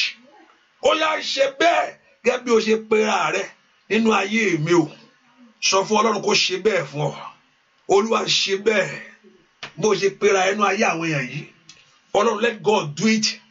Olúwa ṣe bẹ́ẹ̀ kó cancel every debt. Kó lànà ìyanu. Kó mórí ilé wọn lọ́wọ́. Kó jọ wọ́n lójú fún ohun rere. Kó múnú wọn dùn. Kó jẹ́ kí ọkàn wọn balẹ̀. Kó jẹ́ kí ọkàn àwọn èèyàn yìí kó kún fún ohun rere sẹ́. Bẹ́ẹ̀ ni ó sì rí. Go in the grace of God. Go in the blessing of God. Receive that promotion at your place of work. Rapid promotion. Ìgbéga kíákíá. Ìgbéga tẹ́nìkan kan kúrò bẹ́ẹ̀ suddenly. Tó wá dẹ̀ pé ìwọ jókòó síbí. Ó yá gbà á lórúkọ Jésù. Ọkàn rẹ kó balẹ̀. Ní kàlíyàbò kàfàlíà. Ṣàdíàbò kòtòyà. Liprendo tó plẹ́kẹ́ tẹ́kẹ́bò. Kí kàtóníàbò kàṣídàbò. Mo gbàdúà kó ráàánú gbà. Kó ráàánú gbà. Ní orúkọ Jésù. Let it be according to your faith before him. Kó rí bẹ́ẹ̀ fún ọ. Kó lóa kó fún ọ ní ohun ìyanu tó ń fẹ́. Ohun tó wá ní àṣálẹ́ yìí. Kó lóa kó dẹ́ ẹ lóhùn. Kó dẹ́ ẹ lóhùn. Kó dẹ́ ẹ lóhùn. Kó gbọ́ ìròyìn ayọ̀. Ká pè ẹ́ kákan fún ohun rere. Ká pè ẹ́ fún kákan fún ohun ògo. Kó ṣeé ṣe fún ọ. Bẹ́ẹ̀ ni ó sì rí láì lórúkọ Jésù Kristi. Olúwa wa àmín. Àmín. Àmín lórúkọ Jésù. Hallelujah.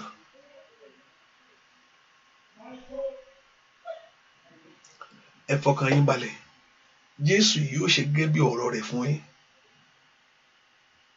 Ìrankíran àtàlákàlà ṣẹ́nu ayé rẹ lónìí. Olóore ń bọ̀ aláàánú ń bọ̀ bẹ́ẹ̀ ni ó sì rí aṣọ ògo yóò padà ẹwọ Ọlọ́run yóò ṣì wá bẹ́ẹ̀ ni ó sì rí ìrìn àjò yẹn á já sí ìyanu ìrìn àjò yẹn that journey á já sí ìyanu bẹ́ẹ̀ ni ó sì rí láì lórúkọ Jésù Kristi Olúwa wa àmín àmín lórúkọ Jésù ẹ ká fi sọ́kàn pé àdúrà ìtẹ̀síwájú lọ́lé I don't think I can come back by now ẹ ká fi sọ́kàn pé àdúrà ìtẹ̀síwájú ní ọ̀la láago 6 and anything can happen at midnight. Hallelujah. Praise the Lord. If you just make sure you invite friends and family, come. Hallelujah. Tell your people we still have more time to pray. And I know that Jehovah God will help us in Jesus' name. Hallelujah. And also let us begin to know, this is the beginning of the, let us begin to put things together quickly. For those in Canada, and let's put something together quickly. Those in anywhere, let's just begin to do this. I think I have somebody in New Jersey yet, and I think by God's grace, God permit maybe some people in Nigeria. I don't know. Praise the Lord. Let's put. You know what are you putting together? It's like I'm coming to your place to come and declare that says the Lord to you. Hallelujah. Mo wá sí ọ̀dọ̀ yín láti wá declare thou says the Lord to you. Olúwa ní kó lọ ṣe rere o, Olúwa ní kó lọ dára fún ẹ o, Olúwa ní kó lọ ṣe. So ohun tí Olúwa rán mi ni mo wá ṣe. Hallelujah. So let's put it together this year. Don't worry, we can do little thing. Hallelujah. And from there it will grow to a place that God wants it to be. But it will then. So we start little. I might shake kankan nǹkan. Kí n gbé ìgbésẹ̀ yẹn ló bàtà. Take that little step of faith and commit the rest to God. Hallelujah. Tó bá ti jẹ́ èèyàn méjì tó ń ṣe yẹn kan, it's okay. Tó bá ti jẹ́ èèyàn kan, tó bá jẹ́ pé èèyàn méjì, it's okay. Hallelujah. Let's begin something. I mean, those in America. I think I was also thinking of Canada, Dallas. Also people that in Dallas. Yeah, put that in mind. Let's begin to put things. So if you're in Dallas area, just put it in mind that in this year, I'll come to Dallas by God's grace, also to come and be a blessing. Only prayer line that is okay. I'm not against it, but also it's also good you come together, and there's a blessing for that and a blessing for this. Àti orí àwòrán àti òsibí tọ́lọ́run ti ẹ̀báyàn sọ̀rọ̀. I'm telling you, kò síbi tọ́lọ́run ti lè báyàn sọ̀rọ̀. Kò síbi tọ́lọ́run kò sí. Mo rántí ọjọ́ kan mo fẹ́ lọ sí ibi iṣẹ́ láàárọ̀ ọjọ́ yẹn. So Olúwa ti bá mi sọ̀rọ̀ láàárọ̀ mọ́jú yẹn. Ó ti bá mi sọ̀rọ̀ mo pé mo gbọ́ nǹkan kan. So mo ti wà a little bad down. When mo wà down bẹ́ẹ̀ náà, I was so tired. You know, pé ìwọ tó ń sọ kí n ṣiṣẹ́ fún ẹ láti jọ so every morning tí n bá ti ń lọ láàárọ̀ màá kọ́ ṣàfẹ́ gbọ́rọ̀ Ọlọ́run. You know, láàárọ̀ ọjọ́ yẹn màá fẹ́ gbọ́rọ̀ Ọlọ́run pé okay, let me just kí n kàn gbọ́ preaching ẹlòmíì, you know. So Olúwa ti bá mi sọ mọ́jú láàárọ̀, so I was just so kò sí kan tọ́lọ́run lè lò fún ẹ whether media, I'm just using that word to you. Kò síbi tọ́lọ́run ò kì í dúró sí. So whether physical, whether on the radio, so ìgbàgbọ́ ni. So I was just looking, so let me just go and listen to ó ti bá mi sọ̀rọ̀ bẹ́ẹ̀ pé ìwọ bọ́ yìí ò gbọ́rọ̀ òun ṣe kíní kan. So ìyẹn mo ṣì ń gbé bọ̀ lójú àlá mo jí pé máa ga ò kí n gbogbo nonsense báyìí. So mo ṣe tan TV báyìí, arábìnrin yẹn mi lè gbàgbé láíláí. Ó kọ́ ni, you this young man, ìwọ arákùnrin yìí, the Lord is calling you. Hallelujah. The Lord is calling you, this young man. The Lord is calling you. And in Black America, the lady meeting on the ministry, the one Black American lady, yes. And said, oh, the Lord is calling you. Ọlọ́run pè wọ́n bọ́ yìí o. Mo bú sẹ́kún ni. Eléyìí sú mi o. Hallelujah. Praise the Lord. So kò sí nǹkan tọ́lọ́run lè lò láti báyàn sọ̀rọ̀. He can use anything. He can use a letter. He can use your friend coming to you. He can use anything. Just one thing just have to do is to open to him. Àti kí wà ní bítẹ́ wà. Àti kí n gbọ́ mi báyìí. What you just have to do is to open your heart to God to receive. Hallelujah. So kò sí nǹkan tọ́lọ́run lè lò. But I just it's part of the ministry to go see you, pray together with you, and also minister to you physically. And sometimes you are able to know some of you. Hallelujah. The Lord Jehovah God will do something great in your life in Jesus' name. Mo gbàdúrà lórúkọ Jésù ìyanu kó ṣẹlẹ̀. Ohun tẹ́ bá wá lórúkọ Jésù ní kẹ́ ẹ rí. Ọlọ́run kó sọra rẹ̀ di mímọ́. Ọlọ́run kó sọra rẹ̀ di mímọ́. Kọ́lọ́run kó sọra rẹ̀ di mímọ́. Lórúkọ Jésù, kọ́lọ́run kó sọra rẹ̀ di mímọ́. Nínú ayé rẹ̀ lónìí, bẹ́ẹ̀ ni ó sì rí láì lórúkọ Jésù Kristi. Olúwa wa, àmín, àmín, àmín lórúkọ Jésù. Mo kò kí hallelujah yẹn, hallelujah. Kí hallelujah dáadáa, hallelujah. Kí hallelujah dáadáa, hallelujah. Kí hallelujah yẹn dáadáa, hallelujah. Sọ pé mo rí ìṣẹ́gun gbà o. Ọ̀rọ̀ mi dayọ̀ láwùjọ. Ẹ dúpẹ́ lọ́wọ́ Jésù. Mo rí ìṣẹ́gun gbà. Ọ̀rọ̀ mi dayọ̀ láwùjọ. Sọ bẹ́ẹ̀. Mo rí ìṣẹ́gun gbà. Ọ̀rọ̀ mi ti dayọ̀ láwùjọ. O ní rìn wo ayé mọ́. O ní rìn ní ìwòwò ayé mọ́. Ẹnìkan mo bẹ̀ wí o. O ní rìn ní ìwòwò ayé mọ́. O ní rìn ní ìwòwò ayé mọ́. O ní rìn ní ìwòwò ayé mọ́. O ní rìn bẹ́ẹ̀ mọ́. Pé yẹn daṣọ ewé ọ̀gẹ̀dẹ̀ dàbò ebèbè. Ewé ọ̀gẹ̀dẹ̀. Ẹni wá rìn lọ ewé ọ̀gẹ̀dẹ̀ mo bó ṣe rí ẹni yẹn. Ewé ọ̀gẹ̀dẹ̀ kó dàbò dì, kó dàbò ara ẹ̀. Lórúkọ Jésù, o ní rìn ìwòwò ayé mọ́. Gbogbo agbára tó ní kí ìpín rẹ máa rìn. Pé kí ẹ máa rí kí ẹ ṣá máa rí pé kí ẹ ń rìn káàkiri. Òun ṣá máa rìn. Lórúkọ Jésù, ogun yẹn kó ṣẹ́, ó ṣá máa rí. Ó ṣá máa rìn rẹ̀, kó ṣá máa rìn. Kó máa rìn, kó máa rìn. Ó ṣá máa rìn. Lórúkọ Jésù, ò ní rìn ìwòwò ayé mọ́. Bẹ́ẹ̀ ni ó sì rí láì lórúkọ Jésù Kristi Olúwa wa. Amen. Amen. God bless you. See you tomorrow morning by God's grace. I remember we're still going to have people of God coming to come and be a blessing to us. Hallelujah. The Lord bless you. God bless you. Bye-bye.